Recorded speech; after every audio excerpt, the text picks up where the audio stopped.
College के field में gate के पास एक तरफ थोड़ा ऊंचा सा मंच बना हुआ था। छात्रों की एक टोली जमीन में घास पर बैठी हुई थी। चेयर पर एक बेहद आकर्षक और सुगठित शरीर वाला गोरे रंग का लड़का अक्षत बैठा हुआ था। काले घुंघराले बाल, आंखों पर काले गॉगल्स उसके गोरे रंग के चेहरे को और भी झुलका रहे थे। चटकीले मल्टी कलर की फूलों के प्रिंट वाली शर्ट, नेवी ब्लू जींस उस पर बहुत ही फब रही थी और वह बिल्कुल एक मॉडर्न लग रहा था।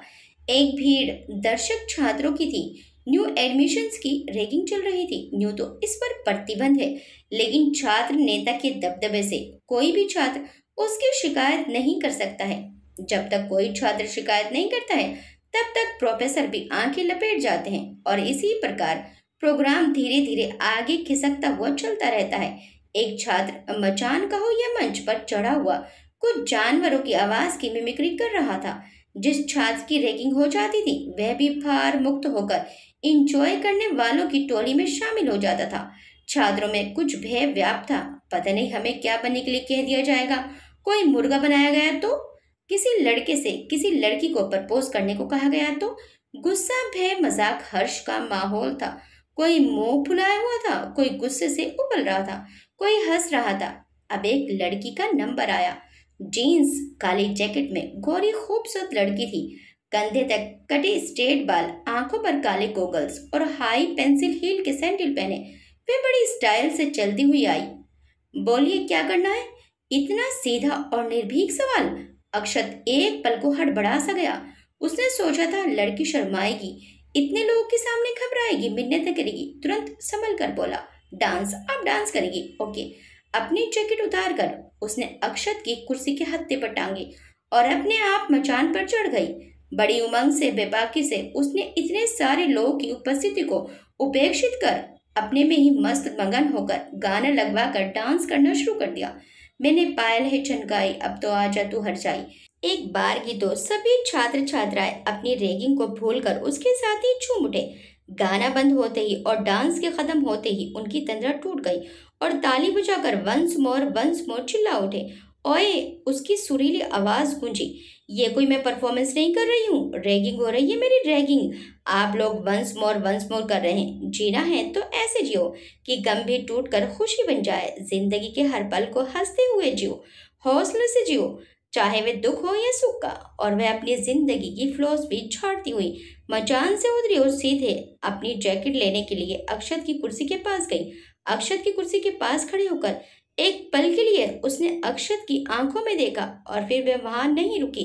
अपनी जैकेट हाथ में लेकर और गॉगल्स जो उसने अपने टी शर्ट के गले में लगा रखे थे निकाल कर अपनी आंखों पर लगाए और वो निकल गई। अक्षत ने अभी तक ऐसी कोई लड़की नहीं देखी थी। रैगिंग करने से शुरुआत हुई और अब वह लड़की स्नेहा उसके दिमाग पर छा गई थी। ऐसी निडर सी लड़की उसने कोई नहीं देखी थी। जिंदा दिल, खुश मिजाज, हिम्मती, सुंदर, हाजिर जवाब। और उसकी वह नजर जो आखिरी बार उसने अक्षत पर डाली थी, वे आंखों से होते हुए जैसे उसके दिल में उतरती चली गई थी। उसने रैगिंग का प्रोग्राम खत्म कर दिया। दो एक छात्रों ने उत्साह से उस कार्यक्रम को बढ़ाने का आग्रह किया तो उसने हाथ के इशारे से सबको चुप कर दिया और लंबे लंबे डिग भरता हुआ चला गया। पीछे से चमचे साथी चिल्लाए, भैया आगे का प्रोग्राम क्या करें? कैंसिल करो, प्रोग्राम कुछ नहीं होगा। सब तितर बितर हो गए। अब वहां कोई नहीं था। घर पहुंचकर वह उसी लड़की के बारे में सोचने लगा। अक्षर शहर के जाने माने एडवोकेट कुलभूषण मल्होत्रा का बेटा था। प्रभावशाली व्यक्ति का बेटा होने का प्रभाव कॉलेज लाइफ में ही पड़ा था। उसकी मित्र मंडली उसकी अनुकंपा के लिए उसका मुंह देखती थी। वह भी अच्छे प्रकार से जानता था कि ये मेरे पैसे के साथी हैं, पर उसे इन सब में एक अपूर्व संतुष्टि मिलती थी, शायद अहम की संतुष्टि। वह छात्र संघ का पदाधिकारी था। लड़कियों में वह लोकप्रिय था। कौन सी ऐसी लड़की थी जो उसके आकर्षक व्यक्तित्व पर रेझी नहीं? ये सब देखते देखते वह इन चीजों का आदी हो चुका था। वह दम्भी बन गया था और आज यह लड़की उसके दम को चूर चूर करके निष्प्रह भाव से निकल ली। उस लड़की ने उसके दिलो दिमाग में हलचल मचा दी थी। वह उसके बारे में जितना सोचता, उसका ख्याल उतना ही उसके दिल दिमाग को जकड़ता जाता था। अकड़ तो देखो कितना घमंड है, उसने सोचा। तभी उसके दिमाग में सरगोशी की, तेरा घमंड उसे घमंडी बता रहा है। उसने तो तेरे कहे अनुसार ही काम किया था। तभी दिल ने टोका, कितनी दिलेर है, हंसकर मुसीबत भी झेल लेती है, देखा है ऐसा किसी को? दिल की इस बात को दिमाग ने भी माना। अब अक्षत के दिमाग पर धीरे धीरे उस लड़की का नशा चढ़ रहा था। ऐसा तो पहली बार ही हुआ था कि वह दुस्साहसी लड़की धड़धड़ाती हुई उसके दिल में घुसती चली आ रही थी। वह दिल के आगे लाचार था। पूरी रात इसी तरह जद्दोजहद में बीत गई। सुबह उठा तो निश्चय कर चुका था कि वह उस लड़की से नजदीकी बढ़ाएगा। आज सभी को आश्चर्य हो रहा था कि अक्षत कॉलेज बहुत जल्दी आ गया है। वह बेचैनी से टहल रहा था और कॉलेज के गेट की तरफ देख रहा था। अक्षत के सभी साथी हैरानी से उसे देख रहे थे कि भैया को क्या हो गया है, ये तो बिल्कुल बदले बदले से लग रहे हैं। तभी वे लड़की आती हुई दिखाई दी। अक्षत के चेहरे पर हल्की सी मुस्कान आ गई। लाइट गुलाबी कलर के सूट और उसी से मैच करते इयररिंग्स में वह बिल्कुल परी जैसी लग रही थी। अक्षत ने आगे बढ़कर हाथ बढ़ाते हुए कहा, कल के लिए सॉरी फ्रेंड। उसने भी हंसकर हाथ मिलाते हुए फ्रेंडशिप स्वीकार कर ली। मेरा नाम अक्षत है, आपका नाम क्या है? अक्षत ने हल्की मुस्कान से पूछा। स्नेहा। मेरा नाम स्नेहा है, मेरे पापा बैंक में मैनेजर हैं, इसी शहर में पोस्टिंग है। अक्षत, क्या इस फ्रेंडशिप की खुशी में आप मेरे साथ एक कप चाय पीना पसंद करेंगी? स्नेहा ने कहा। क्यों नहीं, चलो। और वे दोनों कॉलेज की कैंटीन में चाय पीने के लिए चले गए। दिन हंसी खुशी से बीतने लगे। अक्षत और स्नेहा की घनिष्ठता बहुत बढ़ गई थी। अक्सर ही दोनों कैंटीन में कॉफी चाय पीते हुए दिखाई दे जाते थे। बाहर कहीं घूमने जाते तो दोनों साथ साथ ही जाते थे। हर कोई ये समझने लगा था कि ये दोनों लोग एक दूसरे से प्यार करते हैं और अक्षत दिन रात अपने भविष्य के सपने बुना करता था। अब अक्षत सोच रहा था कि मैं अपने दिल की बात स्नेहा को बता दूं। ऐसा निश्चय करके वे जाता, फिर और ही बातें होने लगती थी। उसकी हिम्मत ही नहीं होती थी। ऐसे करते करते कई दिन निकल गए। आज उसने निश्चय कर लिया था कि आज वह अपने दिल की बात स्नेहा से कर रहेगा। आज उसने स्पेशल सूट पहना था और एक गुलाब का फूल हाथ में लेकर चल दिया था। आज जब वह कॉलेज पहुंचा तो बेसब्री से स्नेहा का इंतजार करने लगा। तभी एक कार कॉलेज के गेट के सामने रुकी और उसमें से स्नेहा उतरी। फिर कार का दरवाजा खोलकर एक लंबे कद का बेहद खूबसूरत युवक उतरा। स्नेहा ने कहा, मुझे लेने के लिए आ जाना, फिर लॉन्ग ड्राइव पर चलेंगे। उनके चेहरे की चमक और आपस में बातचीत इस बात का संकेत कर रही थी कि वे दोनों एक दूसरे से केवल परिचित ही नहीं है बल्कि एक दूसरे से प्यार करते हैं। उनकी बात बात से यही प्रकट हो रहा था। जब ये मामला अक्षत ने देखा तो वह हैरान रह गया। उसे लगा जैसे कोई उसके दिल पर छुरा चला रहा हो, कोई चीज छूट रही हो, और गुलाब का फूल उसने वहीं मसल कर फेंक दिया। अब उसने देखा कि स्नेहा को उस युवक ने किस किया और कार में बैठकर हाथ हिलाता हुआ चला गया। अक्षत को सामने देखकर कॉलेज के गेट से अंदर आती हुई स्नेहा हंसती हुई बोली, good morning, how are you? Akshat कुछ नहीं बोला और वह झटके से मुड़ा और क्लासरूम की तरफ चल दिया। स्नेहा को हैरानी हुई, अक्षत कैसा व्यवहार कर रहा है। वे जल्दी जल्दी अक्षत के सामने आ गई और अक्षत के कंधे पर हाथ रखते हुए बोली, क्या हुआ अक्षत? अक्षत ने उसका हाथ झटक दिया और बोला, कुछ नहीं, बस तुम अब मुझसे मत बोलो। मगर क्या हुआ? स्नेहा हैरान थी। कुछ भी नहीं कहा ना, कहते हुए अक्षत स्नेहा को परे धकेलता हुआ वहां से चला गया। स्नेहा हैरानी से देखती ही रह गई। आज सारे पीरियड्स बहुत बोझिल गुजरे। लास्ट पीरियड मिस करके वे ग्राउंड में एक पेड़ के नीचे बैठकर अपनी किताब को यूं ही उलट पलट कर देखने लगी। उसे कुछ अच्छा नहीं लग रहा था। वह सोच रही थी, अक्षत ऐसा क्यों कर रहा था? वैसे वह इतनी नादान भी नहीं थी कि समझ नहीं पाती कि वे क्या सोच रहा था। यहीं पर तो उसे गुस्सा आ रहा था।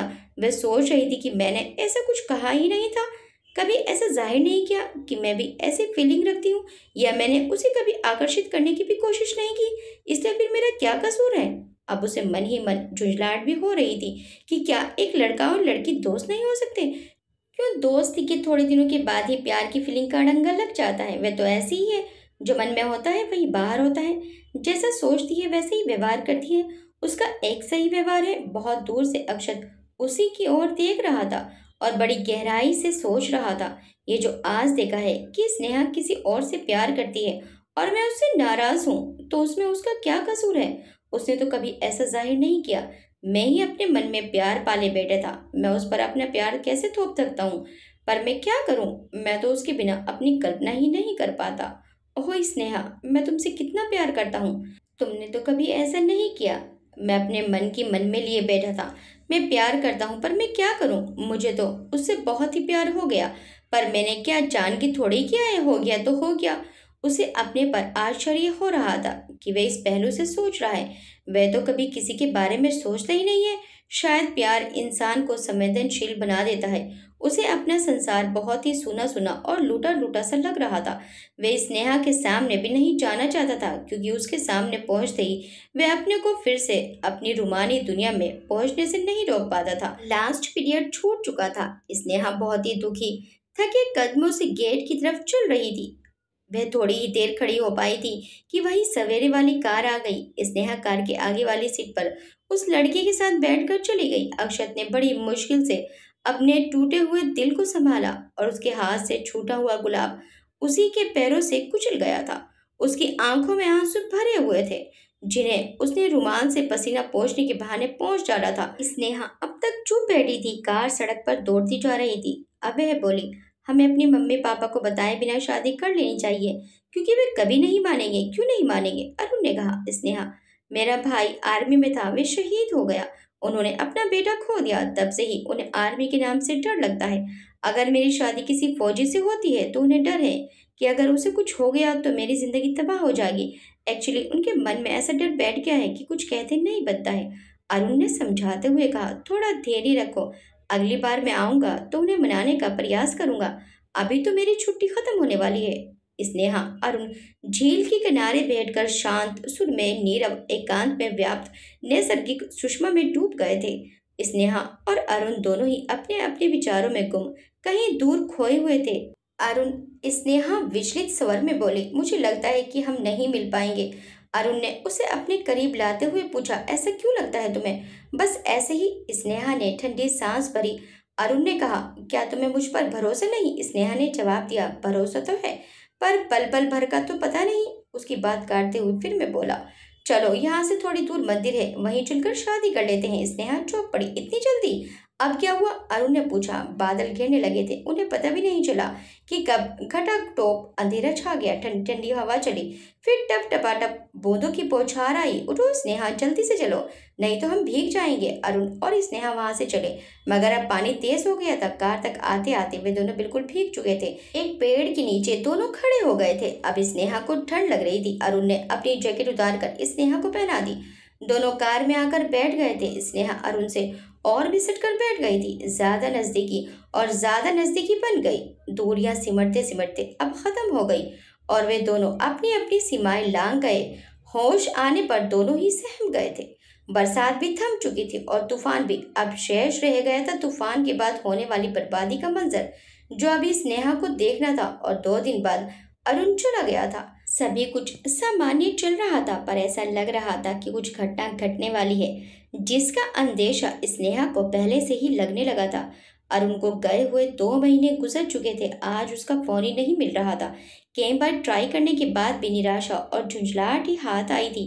स्नेहा के पापा मिस्टर शिवशरण आज बैंक नहीं गए थे। बैंक में हड़ताल चल रही थी, इसलिए छुट्टी थी। स्नेहा के पापा ड्राइंग रूम में बैठे थे। हल्की हल्की बूंदाबांदी हो रही थी, इसलिए चाय पकौड़ी का प्रोग्राम चल रहा था। उसके बाद बाहर घूमने जाने का प्रोग्राम था। तभी डोरबेल बजी। स्नेहा ने जाकर गेट खोला तो आश्चर्य में आ गई। बाहर अक्षत एक रोबदार पुरुष और सुंदर संपर्कपात महिला के साथ खड़ा था। स्नेहा, अक्षत ने उनकी ओर तरफ इशारा करते हुए कहा, माय पेरेंट्स। स्नेहा ने उन्हें नमस्ते किया और उन्होंने मृदु स्मित के साथ उसे आशीर्वाद दिया। अंदर आने को नहीं कहोगी बेटी? उन्होंने कहा तो स्नेहा हड़बड़ाकर बोली, आइए आइए, अंदर आइए। वे लोग अंदर घुस आए तो स्नेहा ने देखा कि 2 नौकर गाड़ी से फल, मिठाई, गिफ्ट के बैग उठा उठा कर अंदर ला रहे थे। स्नेहा की समझ में नहीं आ रहा था कि ये क्या हो रहा है। अंदर आकर उन्होंने स्नेहा के पापा मिस्टर शिवशरण से परिचय का आदान प्रदान किया। यूं तो वे बैंक में काम के सिलसिले में कई बार मिल चुके थे, पर व्यक्तिगत रूप से आज पहली बार मिल रहे थे। हाथ मिलाते हुए कुलभूषण मिस्टर शिवशरण से कह रहे थे, आपसे मिलकर बहुत खुशी हुई। मिसेज मल्होत्रा स्नेहा की मम्मी से बातें कर रही थी। जब नौकर ने गिफ्ट बैग, फलों की टोकरी, मिठाई लाकर अंदर रखी तो मिस्टर शिवशरण ने कुलभूषण की तरफ प्रश्नवाचक दृष्टि से देखा। अक्षत ने एक सोफे पर कब्जा किया और वे चारों तरफ गौर से देखने लगा। असल में हम अपने काम से ही यहाँ आए हैं। ये मेरा बेटा अक्षत है। हम इसके लिए आपकी बेटी का हाथ मांगने आए हैं। और क्या बताएं, हम सैकड़ों रिश्ते एक से बढ़कर एक आ रहे हैं, लेकिन हम वापस कर रहे हैं क्योंकि ये तो सिर्फ आपकी बेटी से ही शादी करना चाहते हैं। ले देकर एक ही मेरा बेटा है, इसलिए हम इसका दिल नहीं दुखाना चाहते हैं। एकदम से खुशी की लहर दौड़ गई। इतना अच्छा रिश्ता, वह भी घर बैठे मिल रहा था। शिवशरण तो एकदम भाव विभोर हो उठे। वह तपाक से बोले, अजी इसमें सोचना क्या है, आपसे रिश्ता जुड़ जाए ये तो हमारे लिए सौभाग्य की बात होगी, तो फिर मुंह मीठा कीजिए इसी बात पर। कुलभूषण ने शिवशरण के सामने बर्फी बढ़ाते हुए कहा। मिसेस मल्होत्रा ने स्नेहा की मम्मी को गले से लगा लिया। अक्षत का चेहरा खिल उठा था। उसे लग रहा था कि उसे दोनों जहां की खुशियां मिल गई। सबकी खुशियों पर स्नेहा की आवाज कहर बनकर टूटी। माफ कीजिएगा, मैं ये शादी नहीं कर सकती। उसकी आवाज कमरे में जैसे बम बनकर फूटी थी। सभी लोग स्तंभित हो गए। मिस्टर और मिसेस शिवशरण व्याकुल हो उठे। क्या कह रही हो स्नेहा? तुम होश में तो हो बेटी? हाँ मैं होश में हूँ, इसीलिए तो कह रही हूँ कि मैं ये शादी नहीं कर सकती। स्नेहा की ठंडी आवाज ने सबके अरमानों पर फिर से प्रहार किया। क्या कमी है हमारे बेटे में? शेष भरे स्वर में कुलभूषण ने पूछा। उनके चेहरे पर क्रोध की रेखाएं खिंची हुई थी। मिसेस मल्होत्रा का चेहरा भी क्रोध से तन गया था। आपके बेटे में कोई कमी नहीं, आप लोग बहुत अच्छे हैं, लेकिन मैं ये शादी नहीं कर सकती। अब कुलभूषण ने अपनी निगाहें अक्षत की ओर घुमाई। क्या इसी लड़की से शादी करने के लिए तुम मरे जा रहे थे? यही है वह लड़की, यही है इसका संस्कार, जो तुम्हें घास तक नहीं डालती है और तुम्हारा रिश्ता ठुकरा रही है, और इसके लिए तुम दिन रात एक किए हुए हो, खाना पीना छोड़े हुए हो। शर्म आनी चाहिए तुम्हें। चलो और फौरन यहाँ से चलो। इतना कहकर उन्होंने दरवाजे की तरफ कदम बढ़ाए। जैसे डूबता हुआ व्यक्ति एक तिनके का भी सहारा खोजता है, वैसे ही अक्षत आखिरी कोशिश करने के लिए स्नेहा से कह रहा था, आग्रह कर रहा था, सुनो तो सुनो तो, तुम ऐसा क्यों कर रही हो? क्या बात है? क्यों तुम मुझसे शादी नहीं करना चाहती? मुझ में क्या कमी है जो? कहते कहते रुक गया। दरवाजे की तरफ पहुंच चुके कुलभूषण ने वापस आकर उसकी बांह खींची और बोले, चलो यहाँ से, बहुत इंसल्ट करवा ली। तुझे अपने लिए ऐसी ही लड़की मिली थी क्या? उसके बाद सभी एक एक करके बाहर निकल गए। गाड़ी में बैठे गाड़ी स्टार्ट हुई और वहां से चली गई। मोहल्ले के कुछ लोग जो ये नजारा देख रहे थे, उन्हें भी कुछ कुछ भनक लग गई थी और अब कानाफूसी शुरू हो गई थी। स्नेहा के पेरेंट्स, जिन्हें ऐसा लग रहा था कि खुशियों के बादल में, उमंगों के उड़न खटोले में उड़ते उड़ते एकाएक उन्हें कठोर जमीन पर पटक दिया गया हो। स्नेहा के माता पिता सदमे में आ गए थे कि यह अचानक स्नेहा को क्या हो गया है, चाहती क्या है ये। अब ड्राइंग रूम में कलह मची थी। थोड़ी देर पहले जहां प्रेम की अभिलाषाओं, कामनाओं के पुष्प बिखर बिखर कर खुशियों का उजाला फैला रहे थे, वहां अब दुख, विषाद और दुश्चिंताओं की कालीमा ने पूरे ड्राइंग रूम को अपनी मनहूसियत में लपेट लिया था। अब स्नेहा के माता पिता उसके पीछे पड़े हुए थे, पूछ रहे थे, क्या बात है, आखिर तूने क्यों मना कर दिया? हमारी भी तूने इंसल्ट कराई? वे उसे डांट फटकार रहे थे। स्नेहा लगातार रो रही थी, बता कुछ भी नहीं रही थी कि एकाएक उसे चक्कर आया और वह गिर पड़ी। मिस्टर शिवशरण और उनकी पत्नी घबराकर उसके मुंह पर पानी के छींटे मारने लगे। क्या हो गया आखिर? स्नेहा को उठाकर बेड पर लेटाया। फिर उन्होंने अपने फैमिली डॉक्टर को फोन करके उसे घर बुलाया। डॉक्टर ने चेकअप किया और उसके चेहरे पर चिंता की रेखाएं खिंच गई। मिस्टर शिवशरण ने पूछा, क्या बात है डॉक्टर साहब, क्या परेशानी है? डॉक्टर साहब ने एक नज़र स्नेहा की तरफ देखा, फिर बेडरूम से बाहर आने का इशारा किया। बेडरूम से निकलकर सभी लोग ड्राइंग रूम में आ गए और डॉक्टर की तरफ जवाब पाने की उत्सुकता में देखने लगे। डॉक्टर साहब ने कहा, अपना दिल थाम कर सुनिए, स्नेहा इज प्रेग्नेंट। क्या? जैसे बम फूटा हो स्नेहा के पेरेंट्स के ऊपर, जैसे ब्रिज गिरा। Yes, she is pregnant. फिर उनके कंधे को सहानुभूति पूर्वक थपथपाते हुए बोले, ये नाजुक समय जोश में आकर होश खोने का नहीं है, होश को संभाल कर धैर्य से काम लेने का है। स्नेहा मेरे लिए मेरी बच्ची की तरह है, मेरे भी बच्चे हैं, इसलिए समझा रहा हूँ, गर्म खून है। वह कोई आत्मघाती कदम न उठा ले, गुस्से में कोई कदम न उठाएगा। ऐसा कहकर वे बाहर निकल गए। डॉक्टर साहब शिव शरण को सांत्वना देकर अपने पीछे एक मनहूस सन्नाटा छोड़ गए। एक साथ इतनी खुशी, आश्चर्य, गम से भरी घटनाएं इतनी तेजी से घटी थी कि स्नेहा के पेरेंट्स का दिमाग सुन पड़ गया था। अजीब मनोस्थिति थी उनकी भी। रोना चाहते थे पर उनके आंसू सूख गए थे। वे क्रोध से भर उठे थे पर डॉक्टर की आवाज उनके कानों में गूंज रही थी, कहीं वे कोई आत्मघाती कदम ना उठा ले। तो वे क्रोध को पी रहे थे। यूं तो उनके 3 बच्चे थे, पर बड़ा बेटा आर्मी में था जो शहीद हो चुका था। दूसरा बेटा अपनी पत्नी सहित दूसरे शहर में वेल सेटल्ड होकर रह रहा था। बहुत अच्छी जॉब थी उसकी। स्नेहा अकेली उनके पास रह गई थी। सचमुच होश से काम लेना पड़ेगा। शिवशरण तो वैसे भी 1000 बार सोच सोच कर ही कोई कदम उठाते थे। पहले तो वे अत्यधिक क्रोध के कारण विवेक खो बैठे थे, मरने मारने की सोचने लगे थे। फिर ठंडे दिमाग से सोचा, अब जो हो गया सो हो गया। स्नेहा जिसे चाहती है उसी से उसकी शादी कर देंगे। यही निश्चित करके दोनों स्नेहा के पास अंदर बेडरूम में पहुंचे। स्नेहा रो रही थी। जब स्नेहा ने अपनी मम्मी पापा की तरफ देखा तो उसकी नजरें झुक गई। उसकी मम्मी ने उसको सांत्वना देते हुए कहा, जो होना था वह हो चुका, अब तू बता दे वे कौन है, हम तेरी शादी उसी से करा देंगे। ये सुनकर स्नेहा और जोर से रो पड़ी। मम्मी, ही इज नो मोर। क्या? स्नेहा की मम्मी को तगड़ा शौक लगा। हाँ मम्मी, अरुण का फोन नहीं मिल रहा था, मैंने बार बार उसे फोन किया, वे एयरफोर्स में है। जब उसका फोन नहीं मिला तो मैंने उसके फ्रेंड विवेक को फोन किया, उसी से खबर मिली है कि फोन कैसे मिलता, उसका हेलीकॉप्टर तो क्रैश हो गया। ऐसा कहते हुए उसने अरुण के बारे में, उसकी फैमिली के बारे में सब बताया। उसकी बॉडी को ढूंढा जा रहा है पर अभी तक वे नहीं मिली। यह कहकर वे फूट फूट कर रोने लगी। हे भगवान कहकर मिस्टर शिवशरण अपना सिर पकड़कर वहीं पड़ी चेयर पर ढह गए। अब क्या होगा? सारी सिचुएशन को भाप कर उसकी मम्मी, जो इतनी देर से चुप बैठी थी, वह अपनी त्वरित बुद्धि से मन ही मन कुछ फैसला करके बोल उठी, अब एक ही रास्ता है, अभी किसी को कुछ भी नहीं पता है, डॉक्टर तो कैसे भी अपना मुंह नहीं खोलेंगे, हम चुपचाप इसका अबॉर्शन करवा देते हैं, फिर कहीं लड़का ढूंढ ढांड कर इसके हाथ पीले कर देंगे। नहीं, स्नेहा चिल्ला उठी, मैं अपने प्यार की निशानी को यूं खत्म नहीं होने दूंगी। अरे भाड़ में गई तेरी प्यार की निशानी, ये कलंक लेकर अब तू बिन ब्याही माँ बनेगी। तू क्या चाहती है, हम लोग जिएं या मर जाएं? इस स्नेहा की मम्मी अत्यंत उग्र हो उठी थी। नहीं, आप क्यों मर जाएंगे, प्यार तो मैंने किया है तो सजा भी मैं ही भुगत लूंगी, मैं ही सुसाइड कर लेती हूँ ताकि कम से कम आप लोग तो चैन से जिएंगे। कैसा चैन? माँ बाप के सामने औलाद मरती है तो उनकी तो जीते जी मौत हो जाती है। अब तो यही ठीक है, तू ठीक कहती है, अब तुझसे पहले हम मर जाते हैं, फिर तू भी मर जाना, किसी को कुछ भी मालूम नहीं होगा। कहते हुए शिवशरण आवेश में तेजी से गए और अपनी पिस्तौल निकाल लाए, लोड की और अपनी कनपटी से लगा ली। उनकी उंगली ट्रिगर पर पहुंची। तभी हक्की बक्की सी स्नेहा को होश आया और वह रोते हुए अपने पापा से पिस्तौल छीनने लगी। अरे चैन से तो मर जाने दे, जीने तो तू देगी नहीं। उसकी मम्मी उसे बिजली गिराती हुई दृष्टि से देखती हुई बोली। स्नेहा को कोई रास्ता नहीं सूझा था। किस्मत ने उसे किस दोहराए पर लाकर खड़ा कर दिया था।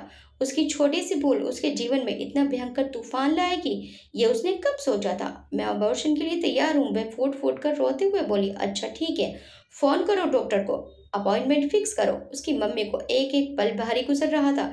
वह हॉस्पिटल जाने के लिए तैयारी करने चली गई। स्नेहा के घर से आने के बाद अक्षत पर बहुत फटकार पड़ी थी पर उस पर कोई असर नहीं पड़ा था।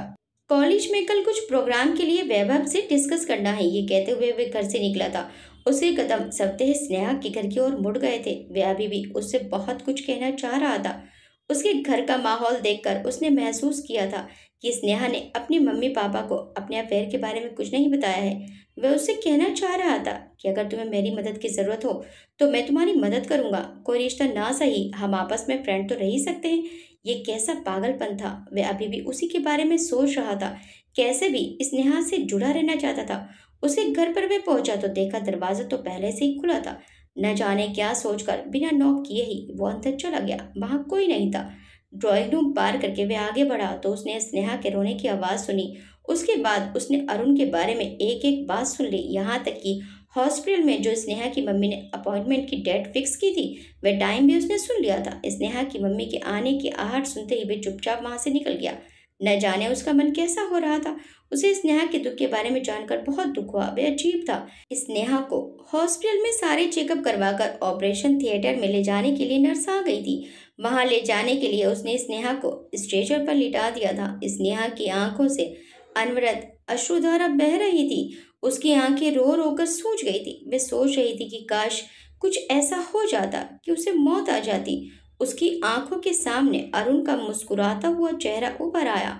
उसके साथ देखा गया भविष्य का सुनहरा सपना उसकी आंखों के आगे साकार हो उठा और उसका किया वायदा भी याद आया। मैं मरते दम तक तुम्हारा साथ निभाऊंगा, कभी धोखा नहीं दूंगा। फिर आगे की योजनाएं बनाने लगता था, अपने आगामी सुंदर ग्रस्त जीवन की रूपरेखा बनाता। फिर बात आती बच्चों पर। स्नेहा शर्मा जाती। वे कहता, भाई मुझे तो बेटी पसंद है, और शरारत भरी नजरों से स्नेहा को देखकर छेड़ता। और तुम्हें? स्नेहा के मुंह से सिसकी के साथ यही शब्द भी निकले, अरुण तुमने मेरा साथ छोड़ क्यों दिया? क्या क्या सपने देखे थे हमने, मुझे माफ करना, मैं तुम्हारे प्यार की निशानी की रक्षा नहीं कर सकी। इस समय उसका दिल फट रहा था। अरुण की मौत की खबर ने उसे तोड़कर रख दिया था। वह इस समय अपने को बेजान समझ रही थी। उसकी आंसू से भरी आंखों में अरुण का चेहरा तैर रहा था। नहीं, कुछ नहीं होगा। ऑपरेशन थिएटर में स्नेहा को ले जाती नर्स से कहा गया तो स्नेहा ने देखा कि अक्षत खड़ा था। अक्षत, तुम? स्नेहा आश्चर्य से बोली, हाँ मैं, कहते हुए उसने सहारा देकर स्नेहा को स्ट्रेचर से उतारा। स्नेहा, रो मत, सब ठीक हो जाएगा। वह स्नेहा को बाहर ले आया। उसकी मम्मी और पापा से बोला, आप स्नेहा को घर ले चलिए, उसकी मानसिक हालत ठीक नहीं है। स्नेहा की मम्मी ने कहना चाहा, पर इसका तो कुछ नहीं होगा, मैं उससे शादी कर लूंगा, मैं उसके होने वाले बच्चे को अपना नाम दूंगा। चलिए आप लोग गाड़ी में बैठिए, मैं आप सभी को घर पर छोड़ दूंगा। स्नेहा के पेरेंट्स आंखें फाड़ फाड़ कर अक्षत को ऐसे देख रहे थे जैसे वे इस धरती का ना होकर कोई अजूबा है। एकाएक दोनों रोते रोते अक्षत के पैरों पर झुके। बेटा, तुम सा इस धरती पर कोई नहीं है। अक्षत ने उन्हें बीच में ही रोक दिया और कहा, अब से इस घर के सुख दुख मेरे हैं। घर पर पहुंचकर स्नेहा की मम्मी बोली, बेटा स्नेहा के पास बैठो, मैं चाय नाश्ता लाती हूँ। अक्षत ने स्नेहा को समझाया, इस मुसीबत से तुम्हें निकालने का यही एक रास्ता है। मैं तुम्हें अपनी जान से भी ज्यादा प्यार करता हूँ। मैं तुम्हें वचन देता हूँ कि मैं तुम्हें टच भी नहीं करूंगा। तुम जैसा रहना चाहो वैसे ही रहना। तुम कह भी रही थी कि अरुण की बॉडी नहीं मिली, अगर कल को जीवित निकला तो तुम क्या करोगी? मैं तुम्हें वचन देता हूँ कि तुम मेरे पास उसकी अमानत हो। स्नेहा के दिल पर उसके ये शब्द एक तरफ मरहम बनकर ठंडक पहुंचा रहे तो दूसरी तरफ ये बातें उसके मन पर बिजली गिरा रही थी। ये कैसा इश्क है? अक्षत के लिए इश्क इबादत बन गई है। इश्क जब हद से गुजर जाए तो वह इंसान को अनुभूतियों के शिखर पर पहुंचा देता है, इंसान को फर्श से अर्श पर पहुंचा देता है। अक्षत क्या से क्या हो गया था। स्नेहा के पास कहने के लिए शब्द नहीं थे। वे मुश्किल से बस इतना बोल पाई, अक्षत, मैं मरते दम तक तुम्हारा एहसान नहीं भूलूंगी और ना ही तुम्हारा कर्ज उतार पाऊंगी। पर क्या तुम्हारे पेरेंट्स मान जाएंगे? पहली बात यह है कि मेरा एहसान मानने की कोई जरूरत नहीं है। मैं एहसान दिखाने के लिए कुछ भी नहीं कर रहा हूँ। मेरे पेरेंट्स क्यों नहीं मानेंगे? उन्हें कुछ थोड़ा ही पता है। उन्हें मनाना तो मेरा काम है। तुम क्यों चिंता करती हो? अरुण का हेलीकॉप्टर क्रैश हुआ तो उसने अपना पैराशूट निकाला, पर वह खुल नहीं रहा था। उसने बार बार कोशिश की पर व्यर्थ। अब उसके चेहरे पर पसीना छल छला उठा। वह बहुत घबरा गया था। वह तेजी से नीचे गिरता जा रहा था। वह सीधे नदी में जाकर गिरा था। उसका हाल इतना ज्यादा खराब था कि वह अचेत हो गया था।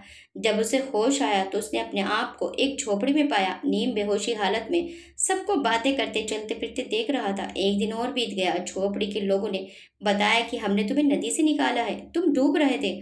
उसका वहीं के वहीं जड़ी बूटियों से इलाज हो रहा था।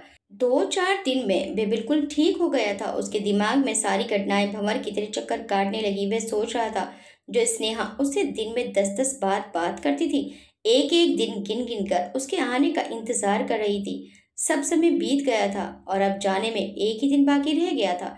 तभी ये दुर्घटना हो गई। अरुण ने स्नेहा का हाथ मांगने के लिए उसे घर पर जाने का प्रोग्राम बनाया था। अब तो इतने दिन हो गए, क्या सोचती होगी वे? उसने मछुआरों को अपनी पूरी कहानी सुनाई। अच्छे दिल के इंसान तो हर जगह हर घर में होते हैं। मछुआरों ने इंतजाम करके उसे घर पहुंचा दिया था। अरुण स्नेहा के घर के सामने पहुंचा तो वह भव्य सजावट देखकर उसका दिल धड़कने लगा। अरुण ने पास से गुजर रहे एक व्यक्ति से पूछा, भाई ये कैसा समारोह है? वे आश्चर्य से अपनी आंखें चौड़ी करके बोल उठा, तुम्हें नहीं पता? बैंक के मैनेजर शिव शरण जी की बेटी स्नेहा की शादी शहर के जाने माने वकील कुलभूषण के बेटे अक्षत से हो रही है। बहुत बढ़िया सजावट और इंतजाम है भाई, चलो तुम भी दावत उड़ा लो। अब बाकी क्या रह गया था? उसके मन में उमड़ते हुए प्रेम की जगह क्रोध और घृणा ने डेरा डाल लिया। वह मन ही मन कह उठा, मैंने तुम्हें क्या समझा था और तुम क्या निकली? आखिरकार दिखाई दिया तुमने अपना रूप। तुमने मेरे आने का इंतजार नहीं किया। तुमने ये भी नहीं समझा कि मैं मौत के मुंह में पड़ा हुआ हूँ और तुम यहाँ इतनी जल्दी मेरे अरमानों के खून की मेहंदी लगा बैठी। धिक्कार है तुम पर। अरुण क्रोध में भरकर वापस लौट आया, लेकिन अब उसका दिल दुनिया से विरक्त हो गया। उसे सब कुछ वीराना उजड़ा सा लगता था। वह वापस अपनी ड्यूटी पर चला गया था। हर समय वह अपने विचारों में खोया रहता था, अपने साथियों से भी नहीं बोलता था। उसके साथी विवेक से उसकी ये दशा देखी नहीं जाती थी। वह अरुण से कहता था, तू एक बार मुझे उससे बात तो करने दे, फिर देख मैं उसे क्या क्या खरी खरी सुनाता हूँ, वे जीवन भर याद रखेगी। अरुण ने विवेक को मना कर दिया था कि वह कुछ भी न कहे, लेकिन अब वह पहले से और भी ज्यादा गुमसुम हो गया था। विवेक को बीते पल याद आने लगे जब वह और अरुण साथ साथ पढ़ते थे, साथ साथ ही प्रतियोगिता की तैयारी की थी और संयोगवश दोनों ही सिलेक्ट हो गए थे।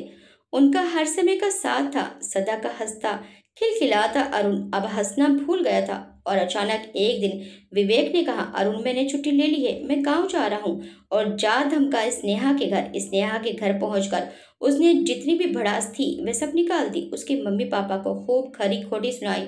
तुम सब लोग पैसों पर मरने वाले लालची लोग हो, धन पर फिसल गए, तुम्हारी लड़की भी लालची है, पैसे वाला लड़का मिल गया, उसी से शादी रचा ली। मेरे दोस्त का क्या कसूर था, उसका जीवन बर्बाद कर दिया। फिर स्नेहा के मम्मी पापा ने जब हकीकत बताई तो विवेक हैरान रह गया कि किस्मत भी इंसान के साथ कैसे कैसे खेल खेलती है, कब कहाँ और किसके साथ क्या हो जाए पता ही नहीं चलता है। किस्मत ने स्नेहा और अरुण को अलग अलग कर दिया था और उसमें किसी का भी कोई दोष नहीं था।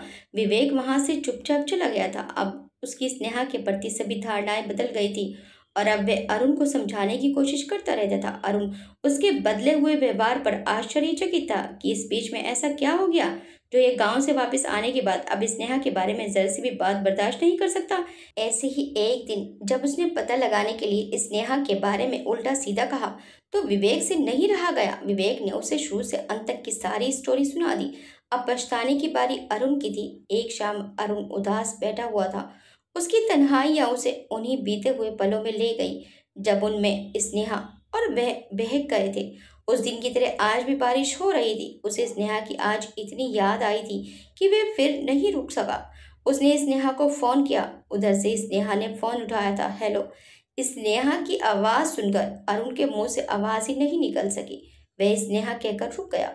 दिल से दिल को राहत होती है, तभी तो एक दिल की धड़कन को दूसरा सुन लेता है। अरुण। स्नेहा एक्साइटेड होकर इतनी जोर से चिल्लाई कि अरुण भौचक्का रह गया। स्नेहा और अक्षत की शादी बड़े ही शाही ढंग से हुई थी। दूसरे दिन एक शानदार रिसेप्शन पार्टी रखी गई थी। फिर हनीमून के लिए स्नेहा से पसंद पूछी गई तो उसने विदेश को एकदम से नकार दिया और कश्मीर को चुना। वहां क्यों जाना चाहती थी वे? अरुण वहीं तैनात रहा था। शायद उसी की स्मृति चिन्ह ढूंढने के लिए वे वहां जाना चाहती थी। कश्मीर में वे एक होटल में ठहरे हुए थे। इतने दिनों से स्नेहा बहुत से अनुभव से गुजरी थी। क्या जमाने में ऐसे भी लोग होते हैं? वह शादी से अब तक अक्षत के साथ घूम रही थी। ऐसे फ्रेंड अक्षत उससे दिन में बोलता भी था पर जमाने को दिखाने के लिए बस उससे आगे वे कभी नहीं बढ़ा था। आज फोन पर जब स्नेहा ने अरुण का नंबर देखा तो एक बार की तो उसे विश्वास ही नहीं हुआ कि वे जिंदा है। अरुण फिर उसकी आवाज सुनकर वे इतनी उत्तेजित हो गई कि उसके मुंह से अरुण का नाम चीख के रूप में निकला। स्नेहा की चीख सुनकर अक्षत भागता हुआ आया। क्या हुआ स्नेहा? उसने घबराई हुई आवाज में पूछा। अरुण जिंदा है। वे इतनी एक्साइटेड थी कि उसे अक्षत के चेहरे की तरफ देखने का ध्यान ही नहीं था जो फक पड़ गया था। फोन अक्षत ने ले लिया था। वह अरुण से बातें कर रहा था। शुरू से अंत तक उसने सारी कहानी अरुण को सुना दी और कहा, हम तो बस तुम्हारा इंतजार कर रहे थे। स्नेहा का अटूट विश्वास था कि तुम जिंदा हो, और हो भी क्यों ना, तुम्हारी बॉडी भी तो नहीं मिली थी। अरुण, तुम्हारी अमानत मेरे पास है, ले जाओ। आज अरुण आ रहा था। अरुण को स्नेहा के बारे में जानकर बहुत धक्का लगा था। इतने दिनों तक वह जो स्नेहा के बारे में गलत सोच रहा था, इस बात का उसे बहुत पछतावा हो रहा था। आज फिर वही स्थिति हो गई थी। फिर उसी जगह वापस आ गई थी स्नेहा। अक्षत ने स्नेहा को सच झटकर तैयार होने को कहा था। निश्चित समय पर अरुण आ गया था। कमरे से निकलते समय स्नेहा ने अक्षत की ओर देखा। स्नेहा को अक्षत के कदम कदम पर साथ की आदत पड़ गई थी। अक्षत ने स्नेहा से कहा, जाओ स्नेहा, मेरा तुम्हारा यहीं तक साथ था, अब इसके आगे तुम्हें अकेले ही जाना है। अक्षत अपने कमरे से बाहर नहीं निकला था। उसने कमरे से ही स्नेहा को विदा दे दी थी। अपनी रूह को शरीर से निकलकर जाते हुए वे कैसे देख पाएगा? रूम से बाहर स्नेहा जैसे ही निकली, अरुण खड़ा दिखाई दिया। वह अरुण की तरफ दौड़ी। अरुण बाहें फैलाए खड़ा था, अपने प्यार को समेट लेने के लिए। स्नेहा अरुण के पास आ गई और ये क्या हुआ? स्नेहा के कदम जकड़ गए। अरुण की फैली हुई बाहें सवते नीचे हो गई। अब दोनों के बीच एक दीवार थी, एक फौलादी मजबूत अभेद दीवार, और वह दीवार थी अक्षत के प्यार की। अरुण का जमीर उसे धिक्कार रहा था। उसकी स्नेहा सामने खड़ी थी, पर अब उसे ये घृणित काम लग रहा था।